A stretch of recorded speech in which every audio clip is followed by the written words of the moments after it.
มื่อในปีคริสต์เองไป25เดือนเอเปเลยมา17วันเลยว่าเป็นปีเมื่อสร้างเกียรติปีก็สาเฮงสัมปัก86เสียงกว่าเฮฮอดเพียวหน้าปีก็สาเฮงสัมปัก87ในวัน ปีเมื่อสร้างเกียรติวันหนึ่งเนี่ยจำที่จ้องดำมสาวิ่งตั้งยันเขาเลยมาปุถีปังตราปีปัสนาดำมสาเขาดัง10วันพอเมื่อชนน้ำว่าจะได้คำนี้เขาได้ขึ้นมาสืบพอตราสับเลงประเด็นยินเขาตอนหมาย3เนี่ยหมาย1ได้เขาลัดการลองเลยกันโตพระดูโตดูเสือเขาเด็บเด็กที่ดูโตดูเสือเขาปันพระย้อนนอมต้องปั่นทำดีผู้ดีผู้เมียนเขาทำตัวเขาก็พูดวางความถอยวางความปั่นเปิ่นหมาย2สามารถสำลัดในลองเลยอธิษฐานตั้งแต่เอาเข้าย้ำในกว่าต่อหอดมือถึงตั้งถึงย้ำพอง1 มองเต็มในขาดิตำไว้อธิษฐานประเด็นยินความนับมักมันในเอาลาดลองอธิษฐานนับปารมีอันเป็นความนับมักมันในเอาลาดในกว่าแต่เมื่อในเอาเงินสืบแทงยื่นกันขันทีปารมีขึ้นงักยักอยู่หึงในซึ้งปิกซ้ำเนื้อไข่หยัดอินไข่ขัดหนังไข่แห้งลูกไข่หักดักสั่งโตมันปันเศร้าเสนิมสิมยันเตนเน็ตเนี่ยความขามปฏิยินเฮาว่ากว่าซึ่งไหนเนาะอันนี้ขึ้นสืบมาแทงหังเนี่ยเพราะเฮามีอธิษฐานบารมีเฮาไว้เก่นเน้นมันเก่นเอาพวกไหนก็อิงเลยอธิษฐานบารมีเฮาปันรู้ให้เฮาทำได้เลยต่อสู้กว่าอันเฮาได้เลยทบญานั่นเนี่ยเฮาได้เลยมีมาอีหยังเนี่ยเยื่นกันขันทีนี่ได้เลยมีมาหังเนาะ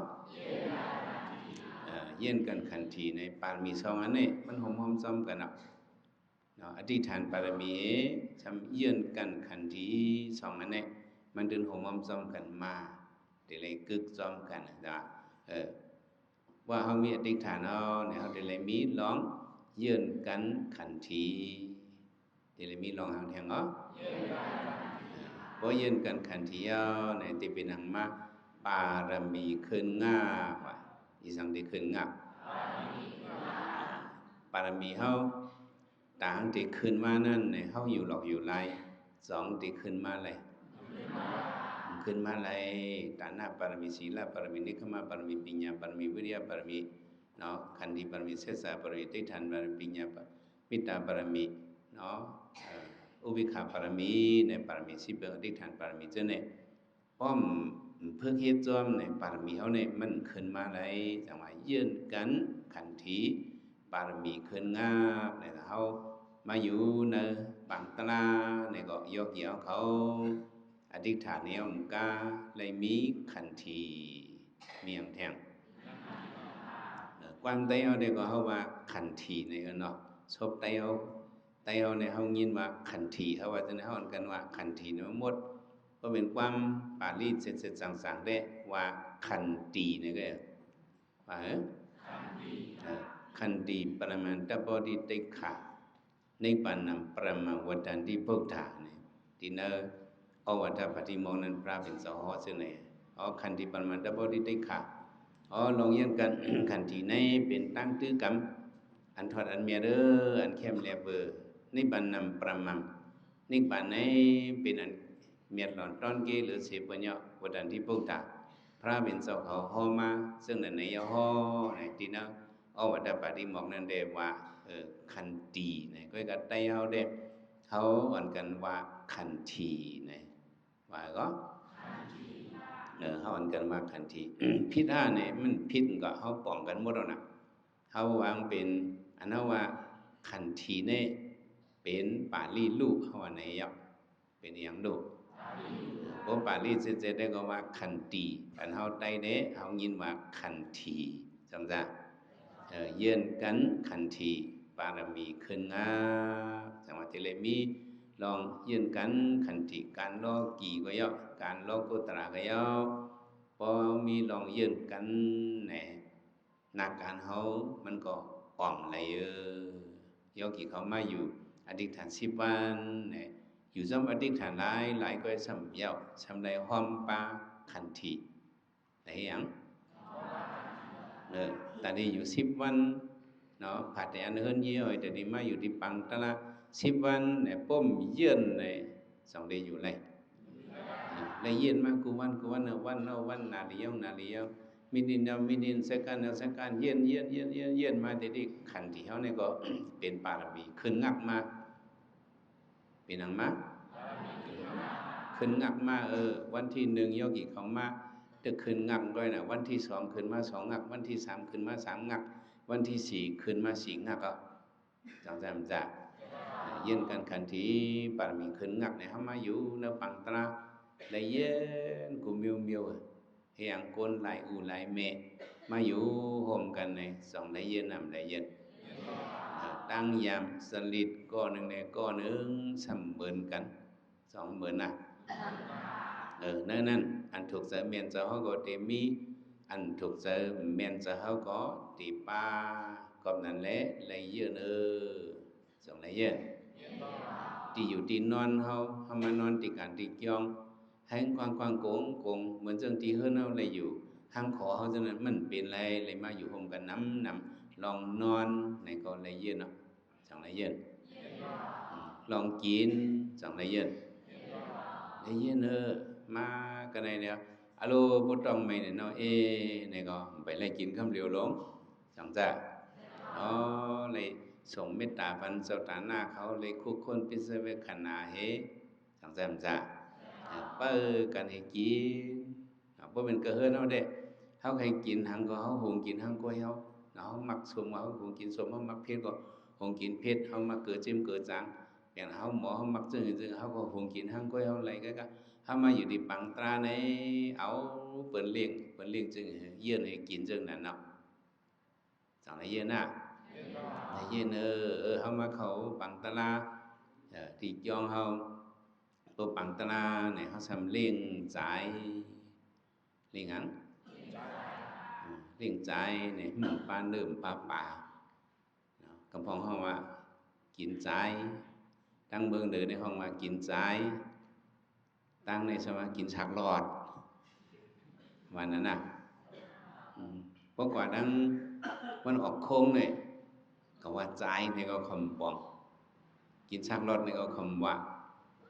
เขาสมาเรื่องหือกินเจบะว่าพวกเขามาถามว่าเจ้าเขากินเจียเนี่ยเขาถามว่าเลยกินจี้จัดกินเจเลยญาใจก็ในเขาหลูว่าหาความมันเหมือนกันเบิ้งแลมเบิ้งมันเหมือนกันเนาะไม่ออกกินเจก้องว่ะเนาะไม่ออกอยู่ตั้งเกียงตรงไหนกินเจวะมันเนี่ยมากับส้มดับวันเขาเป็นคนกินเจค่ะเนี่ยเขาถามว่ากินเจนั่นกินกูเมียวเนี่ยนั่นกินใจมันเนี่ยงมันกินใจใช่ไหมเหมือนจ้างเขาทำเมียวเขาที่มากับส้มมาพวกในที่มากับพักส้มหังเขาก็เป็นอะไรนำเก่าเนี่ยว่ะเป็นวันเกิดคาเล่เนาะเขาซ้อมได้ก็เจ้าเขากลุ่มโทษดูข้าไม่ออกติมากับพักซ้อมข้าเนี่ยวะเหมือนจ้างเขาอยู่ในตึกสอนดิโจ้ลงไปไว้ติมากับพักซ้อมติหุงมาหมอเยอะๆเนี่ยวะเฮ้ติเฮียงเหรอเหมือนจ้างปังทำไม่ออกติหุงมาปักหังพักเผือกเนี่ยวะปักหังเหรอพักเผือกนี่ได้พวกตั้งเขาได้เพราะว่าพักเผือกเนี่ยเขาว่าเป็นเนื้อเป็นเนื้อหมูเหมือนจ้างเขาปูฟูได้ชบมันเนาะเห็นไหมวะที่เลยกินพักหังพักเผือกเนี่ยว่าพวกพักเผือกเนี่ยว่าเป็นเนื้อหมูพวกพักแหลงล่ะเนื้อวัวพวกพักแหลงในความเตยว่าเป็นเนื้อวัวเนาะเพราะว่าปีกล้วยเนี่ยล่ะ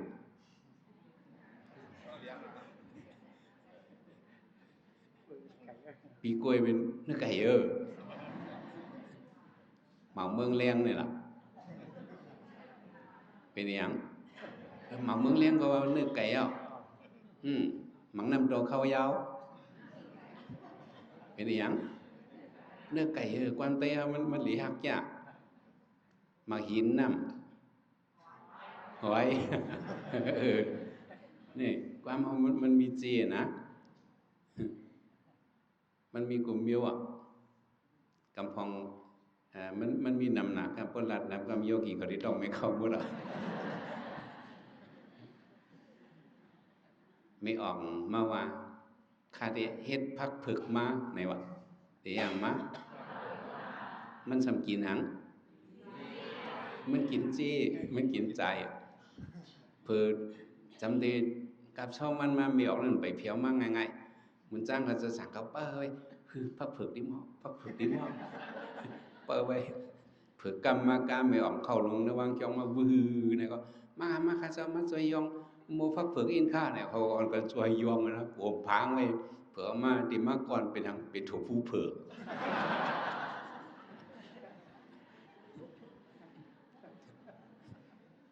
ในเอาโยกีเนี่ยก็เขาก็กินจี้แหละมากกันในก็เลยเย็นเอาโยกีเขาวันสิมวันสิก็สองได้เลยเย็นนะขันตีนว่าในอะไรเห็นเนี่ยเย็นทำมาอยู่ซ้ำกันก็เย็นมาตีนอนก็เลยเย็นตีกินก็เลยเย็นกันโตละตีกว่าภายน้อยภายลงก็ยังเลยเย็นอ่ะทำมาอยู่ตีจ้องเนี่ยสังจ้ามังปอกก้นสำน้ำทางเขาสำปกกลุ่มทนเนี่ยก็สองเลยเย็นทำเลยเย็นนะในทำมาเย็นเนี่ยมันเป็นหางเป็นรองหลีเขาหลุดป่องเสือเสื้อไหนเขาป่องเสือปันกันอ่ะเพราะเขาหนึ่งกันป่องเสือปันกันในเด็ลองอันเย็นอันนั้นเนี่ยเฮ็ดให้ก้นนำก็อยู่ซ้อมกันไรสังสามจ่าเพราะเขาเย็นไรในความใจเขาว่ามีข้อหนึ่งเย็นไรเป็นแตงสังเย็นไรเป็นแตงคำอ่ำเย็นไรเป็นลำไม้พอเขาเย็นติ๊กเหมือนนังตราพอเย็นติ๊กได้ตัวเขาในตีเย็นเป็นแตงคำสองแต่เท่านั้นมันเป็นแตงไข่เลย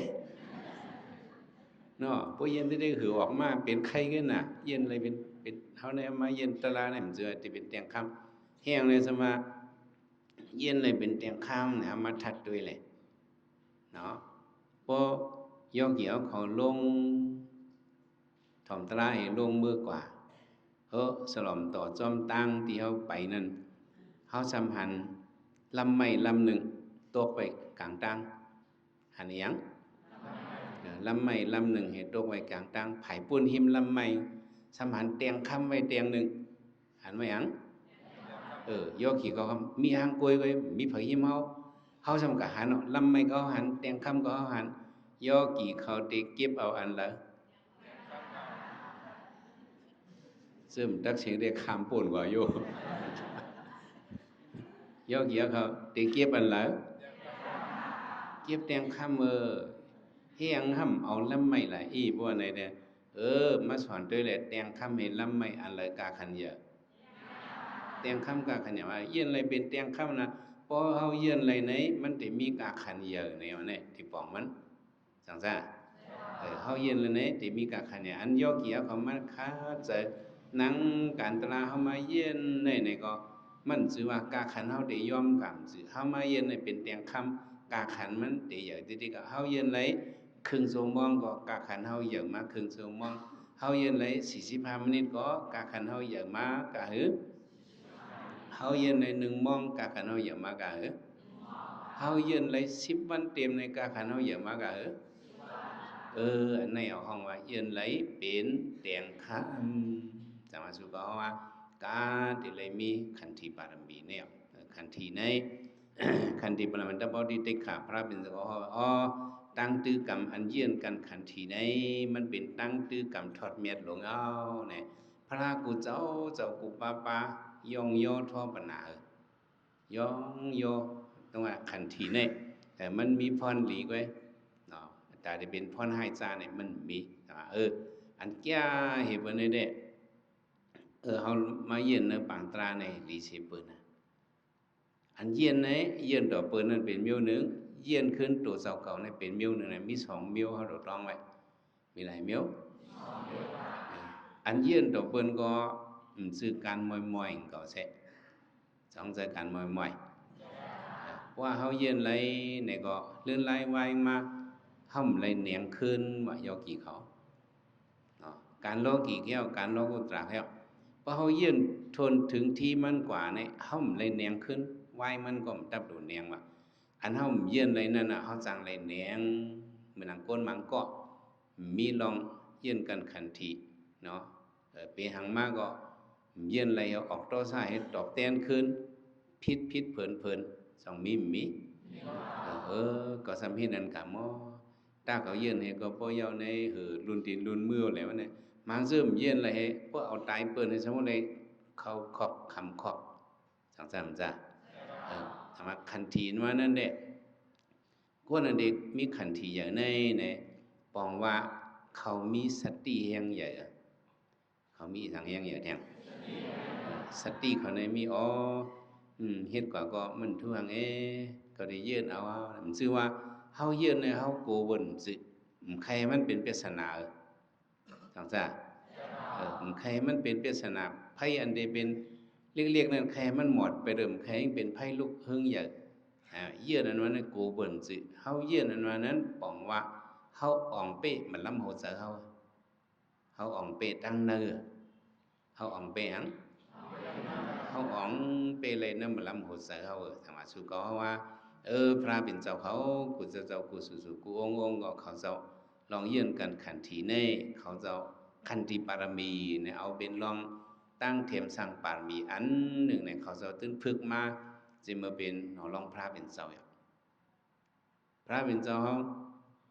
เมื่อว่าเฮานาดอกวันนั้นเกียนเจ้าที่เป็นพระนั่นเนี่ยเกียนเจ้ามันนั่งตะลาติเติมต้นไม้หยองพ่อที่นั่นเนี่ยเขาเอายามมองที่เหลียวว่าได้เขามาเป็น6 มองตามคำเป็นหลายมอง6 มองตามคำนี่นางกว่าต่อบ่จำได้เลยเนี่ยสักวิญญาณเป็นพระนั่นเนี่ยถึงกว่า6 มองกลางเนอถึงกว่าเขาเหรอข้าวยามันหนลองเจ้านังตะลานั่นเนี่ย12 ชั่วโมงหลายชั่วโมงอันนั่ง12 ชั่วโมงเนี่ยหนลองพระเป็นเจ้าสิทธัตถ์เจ้ากรมาหนลองเจ้ายาเสกรมาเนี่ยก็มันเจ้าก็เป็นยุคนำขันธาซึ่งเฮาก็รู้จังซั่นพอยุงมาครบเนี่ยก็หนลองพระเป็นเจ้าก็คมก็จังคมเจ้าหนาวนั่งหึงในพวกนั่งหึงมาในหนอร้องพระเป็นเจ้าก็ก้นก็จังได้รอดมันเจ้าก็มีขันถ่ายยุคนำ2 ป้าเฮาก็เป็นขันถ่ายยุคนำ2 ป้าอันเจ้าเฮานั่ง1 ชั่วโมงเนี่ยจ่องเฮาก้นจ่องเฮาเจ็บจ่องเฮาเยือนหยาบเชื่อนหยาบจ่องเฮาเลยขันทีเฮานั่ง1 ชั่วโมงเฮาเลยขันทีหนอร้องเจ้านั้นก็มันก็มีเนื้อหนังเจ้าหนังเฮามีตัวสารเจ้าหนังเฮาเขียนเจ้านั่ง12 ชั่วโมงในเวทนามันลดมื้อละแช่2รอดเฮียงในหนอร้องเจ้าซ้ำนั่งให้ป้นกว่าอะไรเนี่ยก็เพื่อขันทีก็บ่หังอธิษฐานก็มีขันทีก็มีเขาจะเยอะนี่แหละมันถึงตียอดฮอดตีไปกว่าเพราะมันมีขันทีจอยเนี่ยทำให้การตราตึกซึกเนื้อตัวว่านั้นแค้นสร้างออกมันอะไรก็นั่นแหละพระเป็นเจ้าเขาเนี่ยเขายองย่อลองขันทีก็ไหมเมื่อไงเฮาวายเยื่นอันเปิ้นนอกตัวนั้นอันหนึ่งเยื่นเนื้อตัวเฮาในอันหนึ่งประโยคก็เปิ้นเฮ็ดที่เฮาเยื่นนั้นเป็นเมียวหนึ่งอันเนื้อตัวเฮาขึ้นออกไม้เฮาขึ้นเยื่นเวทนาเนื้อตัวเฮาเนี่ยเป็นเมียวหนึ่งเนี่ยมี2 เมียวหลายเมียวหนอร้องเจ้าเขาได้ก็อันเยื่นประโยคกาเปิ้นเฮ็ดที่เขานั่นก็เขาเยื่นมาแห้งละเขาเจ้าแถมสร้างขันติปารมีแถมสร้างปารมีอันละในเฮามาแตกให้เฮ็ดเป็นแห้งตะลาเฮากว่าใครขึ้นปืนหนอร้องเจ้าเขาเนี่ยตาได้เฮียงตาได้เอามาแทงแห้งตะลาโยกีเฮาเขาเจ้าเลิกให้มาใครเนี่ยปานึสัตตกะอันหนึ่งขันติวาดะสัตตกะหนอร้องเจ้าสัตว์นั้นเนี่ยมันจะเป็นลูกชายสเทเมืองปริณาสีข้ามผ่านนำหนอร้องเขาเนี่ยเพราะว่าเจ้าเนี่ยอูเมเนี่ยตายเต็มเศร้าข้ามนำอูเมเนี่ยไปหังตายเต็มเศร้าต่อมาเป็นเจ้าสีทัดในก็แมงเนี่ยหนอร้องเจ้าตึกเกิดเลย7 วันก็แมงเจ้านอนเพกว่าไปเลยชาตินั้นเป็น สะเทลูกชายสะเทเมืองปาราสีเนี่ยก็พ่อแม่มันตายกว่าจะมาเป็นสุมิทาก็ให้นั่นเนาะพ่อแม่ตายเต็มเจ้าถึงที่มันเยอะมากก็อันทิ้งลุงเขาเอาเขาอันทิ้งปัญหานั่นอันทิ้งโคของเงินคำนั่นจากมาลัดนี่มันใจอันนี้เป็นโคของใจพ่อแม่พี่น้องสืบเสียสืบไว้ปันมาใจเนี่ยหนอลองเจ้ามาเป็นลูกชายสะเทเมืองปาราสีเนี่ยซื้อมันใจห้องว่ากุนตะละเนี่ยว่าก็ใจกุนตะละในเป็นโคเงินคำปอมเมสูปันไว้เมื่อคืดไว้เนี่ยเขาเจ้ารับตาลืมเมืองกว่ารับลอยเงินลอยคำกว่าในโคเงินคำเจ้าในให้ยังคำเอากว่ามันเจ้าถามเจ้าไหนเอากว่าค่าโคเงินคำในบ่มีนำดังหนึ่งก็ยาวตื่นไว้ปันกลปนองปลังก็กุยขยาวสองไว้ไว้ปันกวนปนองปลังก็ไว้หนอลองสอนเลยสั่งวิกาเพราะไหนเก่าได้อ่านเอากว่าเนี่ยหนอลองเจ้ากุนตะล่าเนี่ยมันเจ้าจุนหลู่ไปเลยจุนหลู่บันเปิ้นนะจุนหลู่บันเปิ้นเนี่ยนะเขาเจ้าเทียมตาหน้าปารมีรู้กว่าเพราะเขาหลู่ก็เขาเลยเพราะในกุศลมันเนี่ยเขาจะมิ่งยันหันถึงตอนสิเปิ้นเนี่ยมันจะติดเนื้อโคของอกสายเลยจุนหลู่เบ็ดมดมันจะว่าจุนหลู่1 อัน 2 อันก็เขาจะมีสายฮัดลูกสองสามจ้ะจูนหลู่เป็นมดเฮเจ้ากุนตลาเนี่ยใจกุนตลาเนี่ยกว่าเฮ็ดยะสีไปเลยก็เฮ็ดอย่างแบบมันเป็นนอกศาสนาเลยนอกศาสนาเนี่ยก็เปิ้นก็เฮ็ดยะสีก็อยู่ในถนฟ้าสามอย่างงี้กินหมักไม่หมักดอกเยี่ยนกันขันทีเฮ็ดนั่นเนาะหนอลองเจ้าก็จัดนั่นก็เกียนเจ้ามาเทียมสร้างคันธิบารมีวะมาเทียมสร้างอีหยังมาเทียมสร้างคันธิบารมีเนี่ยถึงนำปองหนึ่งหนอลองเจ้าอย่าเสกคันธีเนี่ย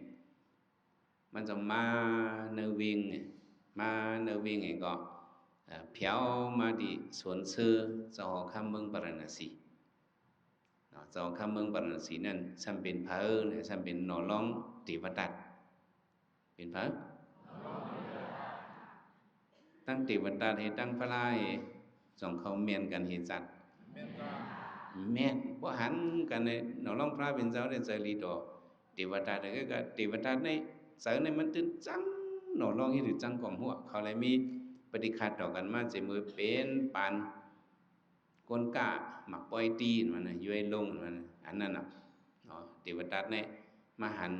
มอยอกอันนั้นเป็นคำเนี่ยมันคลายไหลมันว่าเป็นมอยอกลงเอาวุดเป็ดนายเท่านั้นหลานคลายตั้งเรียนเนี่ยก็มันไหลทีนี้หนูร้องพระเป็นเจ้ามานายเท่าขึ้นเอาหมอนั้นขึ้นปันเรียกปันในหมักเรียนมา2-3 ลูกแล้วหลานก็ให้น่ะหนูร้องมาหันหมอนั่นหันติบดัดเอามิดขีดไว้เป็นคำโอ้นายนายเป็นหมอคำอันขาป้ามาในเดปันโมโมดก็มันกามันเปงเลยโมในกาขันเหยียค่ะมอเมื่อก่อนค่ะในเนี่ยนายเท่าว่าโอ้โหเป็นหมอลำพิษมีอยู่เฮือนเอาจะมึนเลยเนี่ยเขาเป็นคือสะเทเก่าสะเทลูกคำโฮงเป็นหมอคำนายทองมางามบางแหลงจังเป็นหมอคำเหมือนไงวะไอ้ไตก็มาเมื่อไกลวางเป็นหมอยอกในก่อนนั่นเนี่ยมันถึกมาเป็นหมอคำเอากะละเนี่ยหนอลองก็ปันเป็นมัวๆโค้งนั่นย้อนเอากาบขี่เปยเปมันเฮือมันนี่ก็ออกคำนำกว่าติวดัดขึ้นมาที่เฮือนนายทองเอามาเลยหมอยอกสูงมั้ยก็ได้ลาลีเอาเมื่อยกะมาเรียกปันหมักป้อยนี่ปันหลานเมื่อนายเท่าหลาขึ้นปันมันเอาน่ะไอ้ยอกไอ้เกียกเมื่อเป็นมอยอกมาเป็นมอค่ำมันเถือกไรไต้ก็เมื่อไรกว่าเนี่ยเดี๋ยวนั้นมาสลัมต่อหนูร้องพระเป็นเสาบ่หึงกำผา1 แสนไงไรกำผากำผา1 แสนในตีนั่นมาในจังหนูร้องพระเป็นเสามาจัดในมาเป็นเสาคำปรณสีก็ไหมหนูร้องเสากุนตละอันเป็นคันธีวานติยสีเนี่ยมาอยู่ในสวนเชื่อมันเจ้าไงว่ามาบอกเขาอยู่เนื้อเถินเนี่ยหลูผิดหลูเกือเนี่ยอันเดมาหลูคำผิดเกือวะเพิ่มมาดีสวนเสื้อมันจะเรียบมาไผ่นาเฮิรนขนซึกลง คนซึกลงเป็นหนอลองสารีบุตรมาหันเจอเสเนี่ยเอาโอนอ่อนเนาะอิงตรีก็เข้มหนาเนี่ยก็ลำปังเนี่ยอะไรเป็นที่อีบึงเกลีเนี่ยก็คนซึกเนี่ยกะเฮ็ดปันจ้องสังข้ามวันเนื้อสวนซื้อจะหอคำกะเฮ็ดเนื้อสวนซื้อกะเฮ็ดกันแล้วกันเฮินมันก็ป้อไก่กันเลยมันก็ใกล้มือหลุมมือตานเนี่ยเนี่ยยาวก็ ถามtôi sao bị hết giờ xí này tư cảm chân hư nó long giờ xí có ạ hao này tư cảm khẩn thị tư cảm hàng ngóเอาลองเยี่ยนกันให้เป็นอย่าเฮมาเฮ็ดจะซี่ขับทุกขำอยากกูเมียวเยี่ยนเอาไปหังมากก็ไว้อันหลีร้อนๆเปิดมาเฮ็ดดีเฮาก็เฮาไว้เจอหลีต่อห้อมตื่นเยี่ยนต่อกูเมียวยาวนี่เห็นไหมโอ้คนซึกลงในก่อนนับย้ำจะสิย่อถึงหนังปองมาจะคำปรณสีสมาเรียนชวนซื้อวะมาอย่าง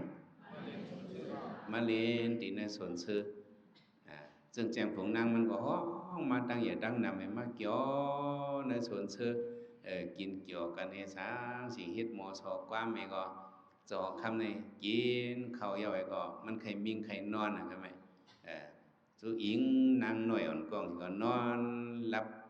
เนื้ออกนางหน่อยนั่นกว่าทำไมเสื้อเขาคือดูนางเขาดังนำนั่นเขาว่าจอคำนอนรับจอคำนอนรับก็ไปอินน้องเขากับลีเนื้อสวนซึ่งในมันลีเกี่ยวหนาหมอกก็ห้างลีหนักในนั้นต้นไม่เห็นก็เผือมันเฟยมันเข้มลีหนักเสียงนกนวลกูไก่มันห้องก็อะโลมันลีทำนั้นน้องเขามาเขากับลีเนื้อสวนเนี่ยคอนกันลุกลอยผัดจะหอคำผัดเฟอเป็ดผัดจะหอคำกึศนางก็เหลียวก็เปิดไว้ดีจะหอคำของจะหอคำนอนหญิงอบมันนางแม่เลยมันนางเนี่ยมันสังลูกมันก็ว่าสุกว่าเลยก็ได้เปิดจะหอคำเขาจึงแจงผงนางตั้งนำเนี่ยเขาก็เล่นในส่วนป่าติงมาติงเกี่ยวกำกับปิดบอกให้เฮ็ดหมอชอความเมเอ็นอันนี้ก็กินหมักไม่หมักต่อปันจะได้โจมซื่อๆก็หันหนอลองพระเป็นสามีเติต้นโฮมไม่ลงต้นหนึ่งที่เนื้อส่วนซื่อนั่นเขาก็โอ้เสือสีอ่อนป้างมามีกันในเหรียญในเนี่ยเขานั่งก็ไวกันไหมก็ให้ยังหนอลองพระเป็นเสือสีสำหังลีสำสับไปวะเขานั่งก็เอาโลเจ้าอันเขาตึกอายุเล็กน้อยแล้วมาเฮ็ดเจอสิในมีตองตลาดซึ่งคือคันเขาเจ้าได้ยิบตื้อตลาดขันทีเนี่ยมันจะยิบตื้อตลาดเขาจะยิบตื้อตลาดขันทีเนี่ยห้อเนี่ยเขาพองขาเขาขาอยู่ในห้างเนื้อหอเนี่ยมันตอนเลยยินตลาดเจอสิอ่อนเขาห้อตลาดปันเขานั่งให้เลยถ่อมคาเนี่ยเขาพี่น้องดังเสียงอ่อนกันมาอยู่หิมจำเสวเสมาทานนังลีงามๆมีถ่อมตลาว่าถ่อมตลาก็เขาเจอเขาค่อยถ่อมอยู่กำมาจอคำในนอนเห็นเพชรตื่นมาบองตื่นมาก็มาด้วยหิมค้างเนี่ยนางจะเนี่ยกึดเผลอกึดก็เหลียวก็กึดหลายก็มันก็ด้วยมันเขาจะได้กว่าแล้วหมดได้ถามนั่งอันเปิงนอเจ้าดีค่ะนอเขานั่งกว่าเล่นในสวนในค่ะกว่าทั้งเหลือบุญเนี่ยกว่าทั้งนั้นค่าเนี่ยมันใครสลัมอินเนาะสองคำก็ลูกลงเฮไปลงมาตั้งเขานั่งจนซ้อมห้อยหอยแผ่วมาหันซึ่งแจงผงนั่งมันกะล้อมเสยสินังลีงามๆไอ้ถ่อมตะลาไว้มันจะเขียนสลัมยาวของสลัมมาอย่าสิยกอย่าสิเกียกในมือซึ่งแจงผงนั่งก็ได้มันห้องมามันใครกดอยู่ใครเก้าอยู่ในทางพี่เราก็แม่ว่าภาพในมันหันเสนในเซอร์ซีในสัมพังลีสัมซับไปมันน่าจะเป็นจอคำเต็มโปหังลีมูเลยเนาะจะช่วยในโปมาจังจ้ะอีเจในกำจะจับเยชีในมืออย่าไปในเห็นไหมวะวันนี้มันเมียนใจมันหนึ่งมันด้วยเจ้าเยชีหนึ่งมันหลังจีหลีจังมาทีนี้ก็จัดก่อนวันหลังเขาเลยจังกันมา จังซั่นแต่โกนเฮานี่มันเหมือนน่ะพวกจัดก่อนแม่นกันมาจัดในหันกันก็บ่ใครมือกำเหลียวตื่นหลังจีหลีจังมันหยังก็หมดทัดโกนเฮาในก็เทวดาเราก็มาหันหนอลองเจ้าถ้าตื่นเจอนี่มันเมียนเมียนตับเก่าอันว่านั่นเนาะเมียนตับของมึงเมียนผีของมึงเมียนร่วมของมึงจังทำว่าเป็นนั้นคำเดียวว่าเนี่ยมันก็หันจึงนางบอกกันคุกกันการเนี่ยนับย้ำเจอสิเผื่อหันจอคำมาเขาก่อนเนี่ยยึดตัวเขาไอ้สังสีก็ห้อมมือให้เงื่องตั้งปันจอคำมาหันอย่าสิเนี่ยมันหลูไวก็มันเอาจะล้ำต่อชาเนี่ยขี่มาโหจะมันไวตัวนับย้ำสองเจ้านับย้ำกว่าหิมเจอสิก็จุบให้เต้าเอียงไงเจอสิลูกหลานมาลูกนับปัดเถินหิมมาอุ่นตาลงมาอย่างกันไหนเฮาเจ้าลูกพิษลูกเก๋ออีดอดแหละมาอังมาลูกคำในมิวในเวียงเจ้ามีลองถือเจ้าหือลองเอาว่าตามีเจ้าหือเฮาเจ้าในเดเยื่นกันขันทีปามีขึ้นงาเฮาเจ้าในเป็นยาเซ่ในก็เฮายิบตื้อว่าตาขันทียิบตื้อว่าตาหังขันทีในปองว่าหังค่ะขันทีในเยื่นค่ะเปิ้นเฮ็ดสังเดียวก็เฮาขาเยื่นขาเฮาคำออกสลัมต่อก่อนเฮ็ดที่เฮาสเวสีรัดจ้อมหนังตั้งเกี่ยงกำมันตื้นปันต้อซ่าออกว่ะตื้นปันยังออกก้นเฮาในบ่มีขันทีในเฮากะหันสังก็เฮาออกต้อซ่าติๆก็ส่องออกคำออกว่าเฮาไปลงปากสลอมต่อเฮาสำกับปิดยะมาอุดฮักกับปิดยะหังโฮเมตินเฮาให้ตั้งมาอุดอันละซ้ำเกียรติเพราะในอันละซ้ำหลอกโฮเมตินเฮาหลอกว่าโคเจ็บในโฮเมตินเฮาหลอกใน2เจ็บตอนตี10 50เตะโคเจ็บเอาในก็ขั้นขามในโตซ่าในออกมาโคนเอาในจังออกโตซ่าในออกมาจังพิษเพิ่นมักอุดยกพิษมักอุดเลยจังพิษมาอุดมกล้าเพื่อตัวเรามาไว้กันในโตซ่าในออกใกล้กันเสียสิขันทีนี่ได้หมอกโตซ่าเฮาในเด้กลุ่มทิ้งโตซ่าเฮาปันโตซ่าออกเฮาเยือนกลุ่มเบียวเจ้าเยือนเตี้ยซึ่งหนังเฮาว่าก็เฮาเยือนเจ้าคำหลงเยือนเต็มเยือนเตจามโดยลัวในว่าตัวรู้ที่จำตัวว่าเฮ็ดหรือจำตัวเฮาถ่อมตัวเองเนาะห้องเอาก้นหลักมาหลอมเอาอันปลาจอมมันเจ้าไอมือหัดลงจังนั้นยอบเจอสิในนอนโอบรู้ในว่าใช่ยังเอานอนโอบนางเขาซึ่งก็มัดห้ามเจ้าหอค่ำนั้นมันอ่านนามปาวาอย่าให้เปิ้นลูกมัดห้ามเอาค้อนไว้น้ำมาลูกในว่าเอามา2 ก้อหลายก้อ2 ก้อเอาค้อนไม้น้ำปอรอนสังการเลยในว่าสังการในปล่อยกล้องหลังเนี่ยก็เอาค้อนไม้น้ำนั้นปอ1 ก้อปอ1 หิงว่ะหลายกามพัดเสยเราลองเสยเยินขันทีมันจะลำต่อจะหอคำเฮาจำหนังว่าตาเฮามีอธิษฐานเฮามีจะลำต่อเผมันเป็นเหตุก็เอามันว่าในเยอะยืนกองหนังในปนหลอกเลือดกว่าหมดนั่งของมังซื้อในตัวมันเลยบ่ให้เจ้าชิมตักเสงเหี่ยมเหี่ยว2 หิงหลายหิงเราลองพระเป็นเจ้าตึกขันทีว่าตาเจ้าตึกขันทีว่าขันที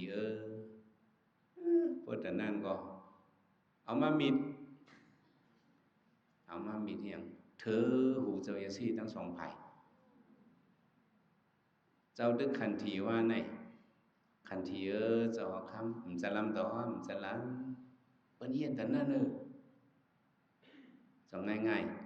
ๆในขันทีเนี่ยนะหูในขัดดิตึกเย็นว่าไปพาวัดตาเจ้าเนี่ยอ๋อต่อพอตายเขาพาเขามีอธิษฐานไหมเขาเดินยิบกับมันในเขาหมอกรสชาติต่อไปเมื่อหมอกรสชาติก็ไม่ให้กินว่าก็อยู่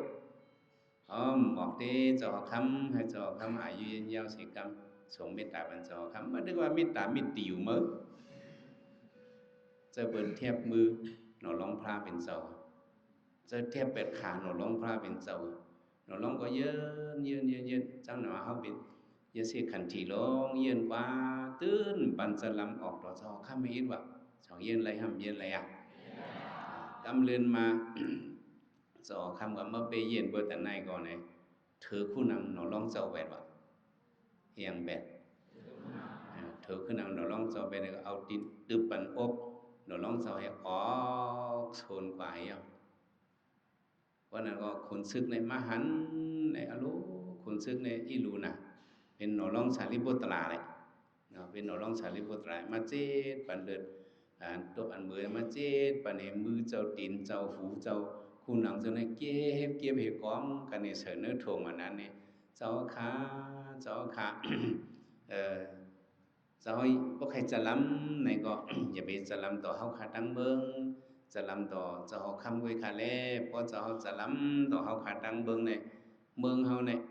ผีเขาได้ญาติแล้วเป็ดมู่เอาคนเมืองเด็ดตุกขาขาอnó long sao hầmจะลำต่อฟ้าคนเมืองซึ่งแจงฝุงนางเขาซื้อสู่ตั้งเมืองปรันสีก็หำจะลำต่อเจ้าคำก็หำจะลำต่อมันเจ้าไหนวะ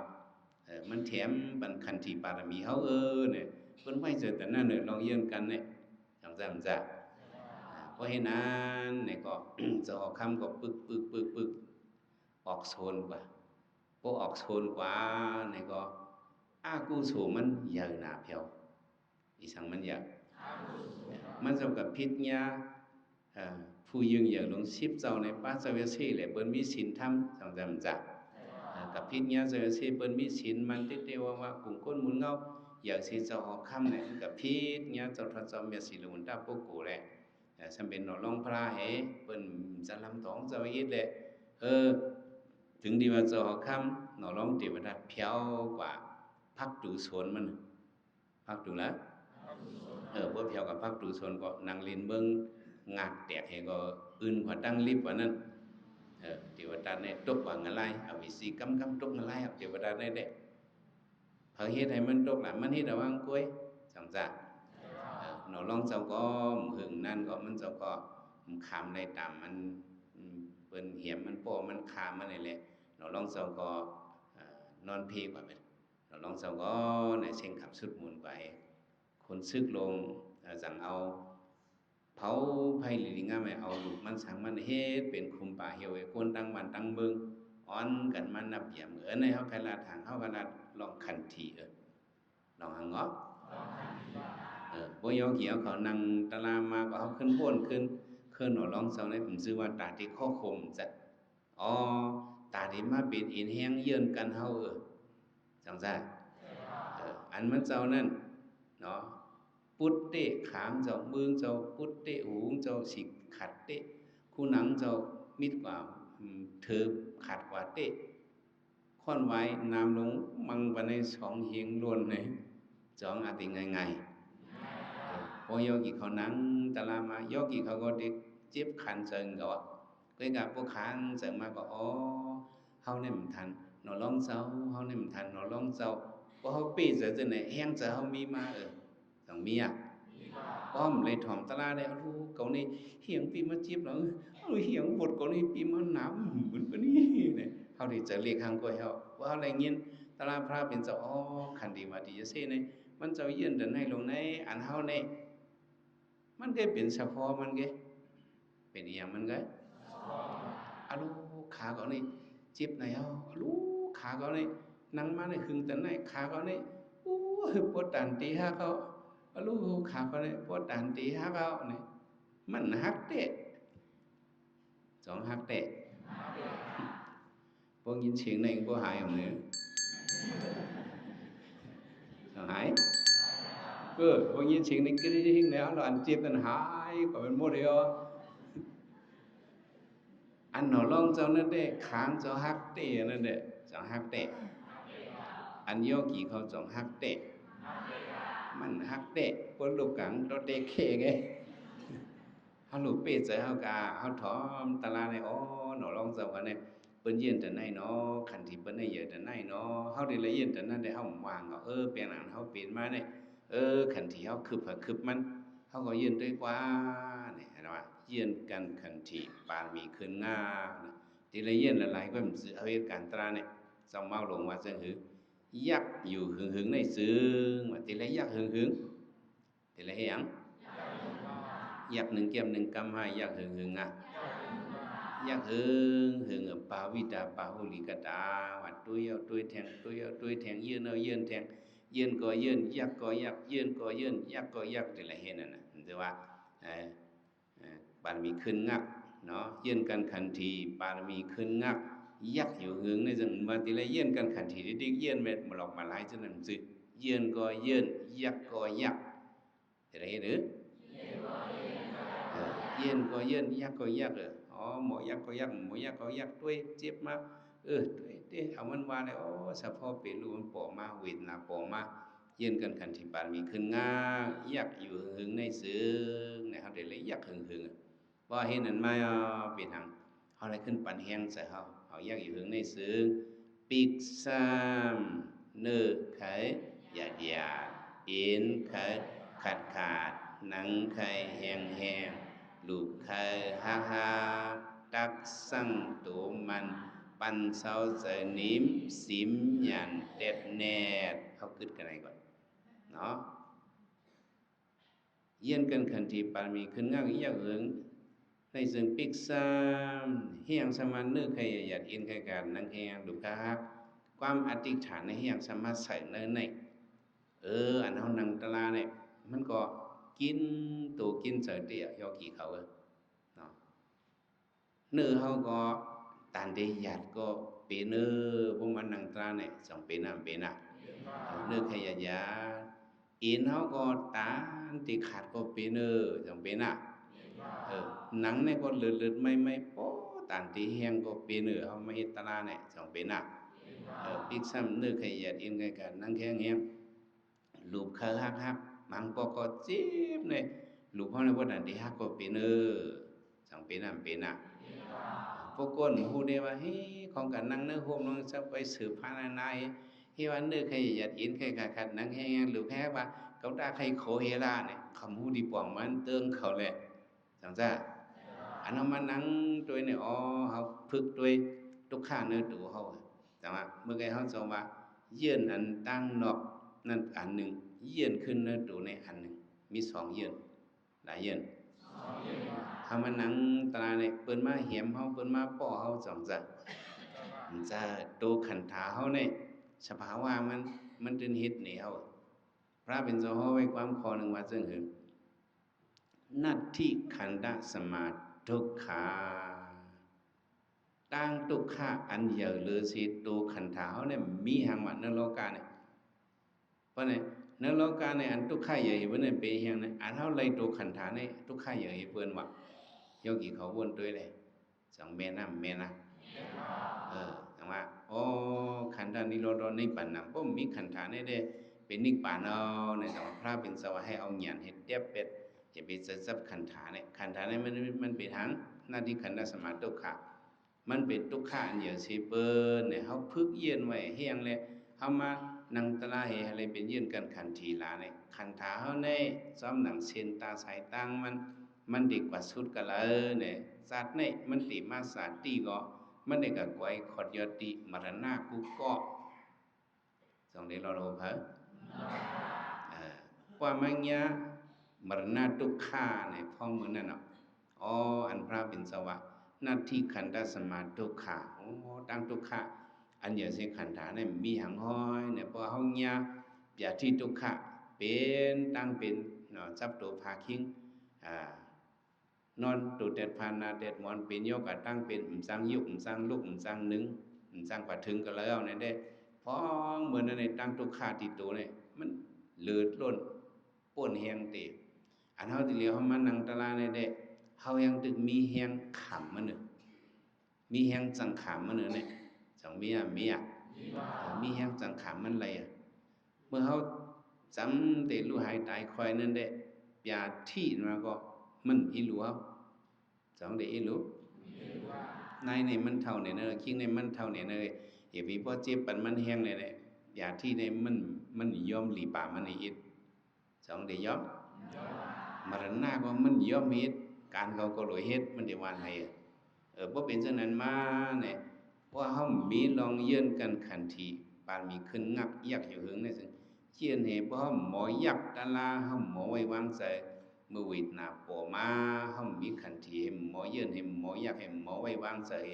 พ้องมื้อซึ่งนั้นเนี่ยแห้งเจ็บตัวเจ็บคิงน่ะบ่เจ็บตัวเจ็บคิงว่าคนเฮาบ่หมอไว้วางใจไหนฮู้กะมันออกตอซ่าออกหังออกตอซ่าบ่เจ็บเนี่ยมันเดินออกตอซ่าเหมือนหนังเฮาลัดมาไกลกับปิดยามมาอุดฮัก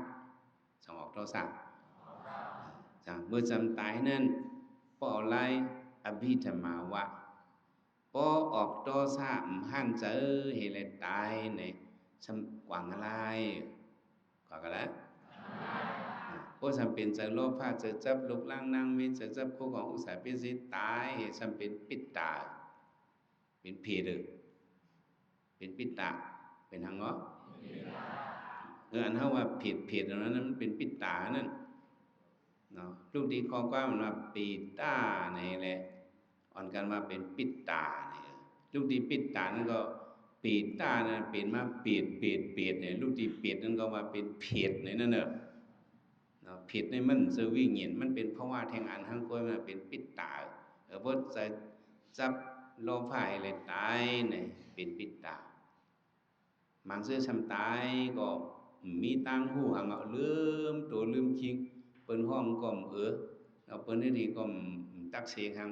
ลืมตัวลืมคิงกับมีเป็นเสีย6วันสองไก่ตายสองมีหูหังเห็นนั้นตายเนยโมหะเพราะตายด้วยโมหะเนี่ยสั่งกับเป็นตริสานว่ะกับเป็นนังอันลีเฮเปิ้นเนี่ยก็ให้ตายกึ่งญาณว่ะให้ตายกึ่งอังตายคือnhậnวิปัสสนาสมาเพราะเขาจะรู้หายตายคอยได้อ๋อเขาเดี๋ยวมันรอดเลยเนี่ยเขามันรอดเลยทุกข้าววินาเนี่ยมันรอดสองเดียอับรอดนะมันรอดอับรอดเหตุก็ในแหละอันเขามาเพื่อเหตุการณ์ตราในเขามาเยือนกันขันติปารมีขึ้นงักยักอยู่หึงในซึ่งเยือนก็เดลัยเยือนยักก็เดลัยยักซึ่งคือมันหลาเนี่ยเขาเดลัยไว้เนาะเยือนกันขันติปารมีขึ้นงักยักของในซึ่งปิกซ้ำนึกขยายหยัดเอ็นแค่นั่งให้ยังหลุดแค่ฮักอันนี้เป็นความอธิษฐานเขาปั่นแห้งเสือเขาเนาะมันเคยขาดเกี่ยวเขาไปเขาไว้เสือเขาสูงเนาะเขายื่งสูงมันจะได้แถวหัวเข่าเขานั่นเนาะพิกซ้ำนึกขยายหยัดเอ็นแค่กันนั่งให้ยังหลุดแค่ฮักที่ไรยังดักสั่งโตมันที่ไรยังสองว่าที่ไรกำพื้นในสองว่ามัดดักสั่งđồ hắn đồ man giao có pan sáu sợ niệm sợ có thể là niệm mà có này sợ hậu giao kỳ này hậu mà thật đuôi cam bản nam này sợ hậu bỏ su niệm sợ niệm mà hậu mà quay thì luôn không luôn bỏ không tức mà năng ta mà phải mi chia phải mi quân phải mi khơi áo sợทิ้งไว้ดีลมเขาลมออกแน่อย่ามีปันมันออกกว่าตั้งเลยเสียสมาได้หลักจึงไหนเย้ากี่เขาก็ไม้ต้องลมเขาลมออกเข้าเอาออกเย้าเข้าเย้าออกเย้าเข้าเย้าออกเย้าเนี่ยเยี่ยมไปตั้นหูโตอยู่กำมะเข้าเย้าออกเย้าเข้าเย้าออกเย้าออกกว่าจูหลันมันก็เฮิรนเย้า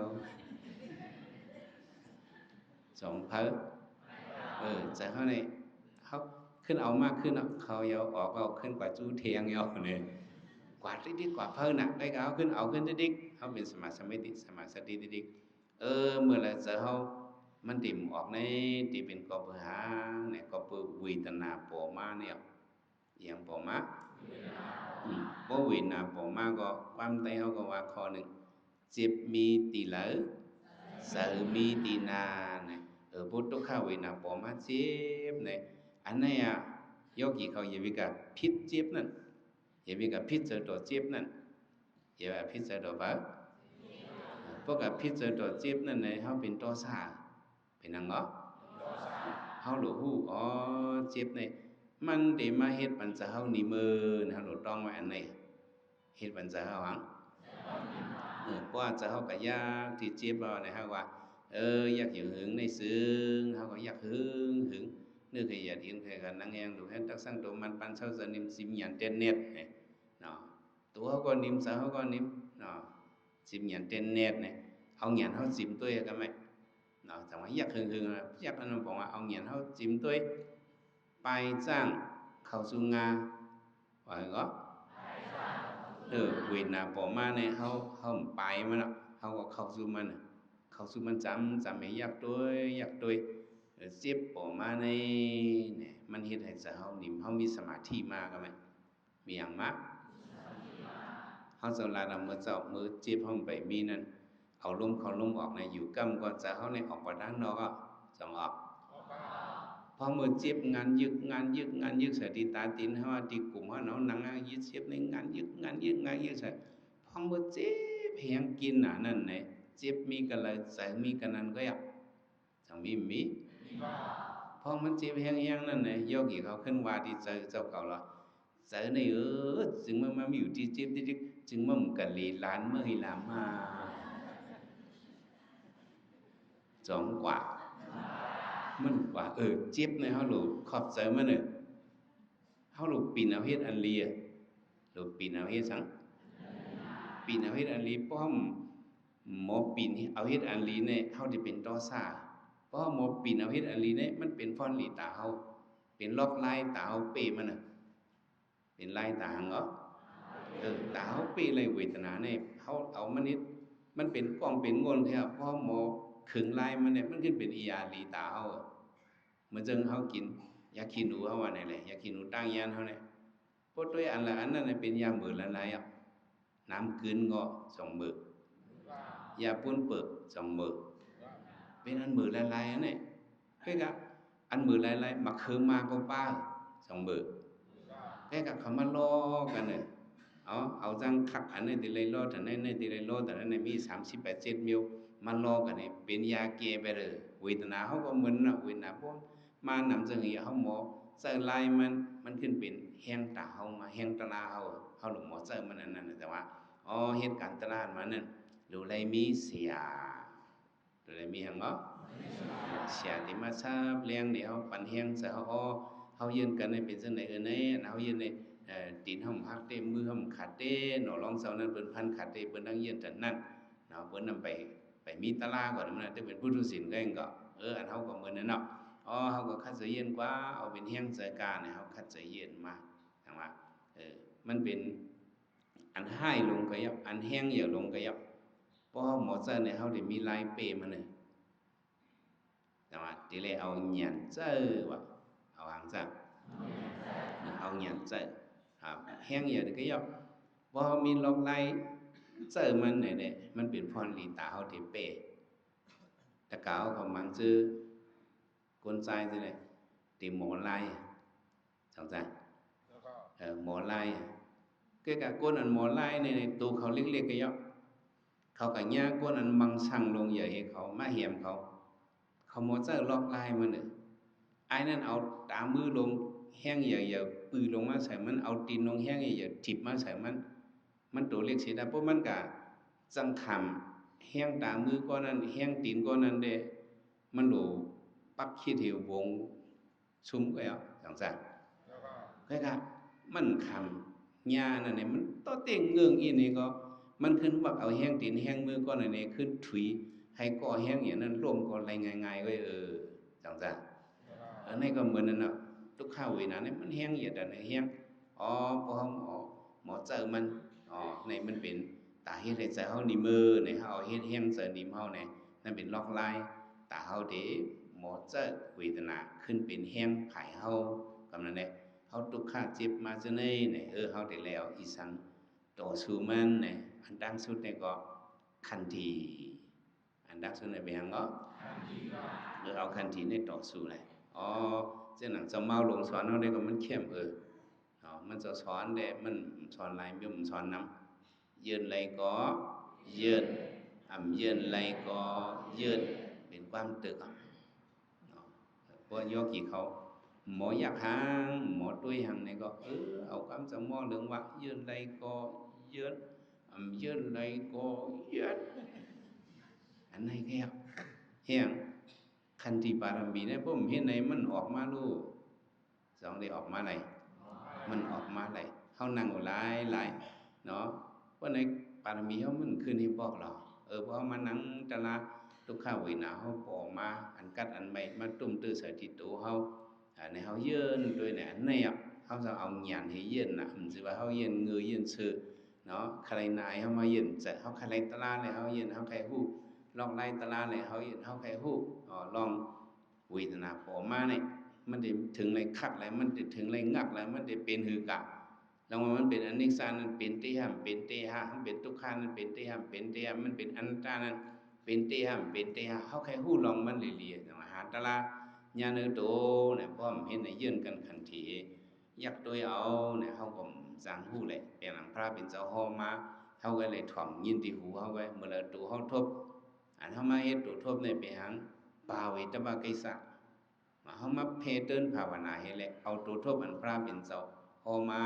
เนี่ยมันจะเป็นแห้งเขาตาเด็กออกมวนป้นหลอดนั่นคือก็เป็นไหนเหมือนในเขาจะมาลาดดีในเนี่ยมันมาตี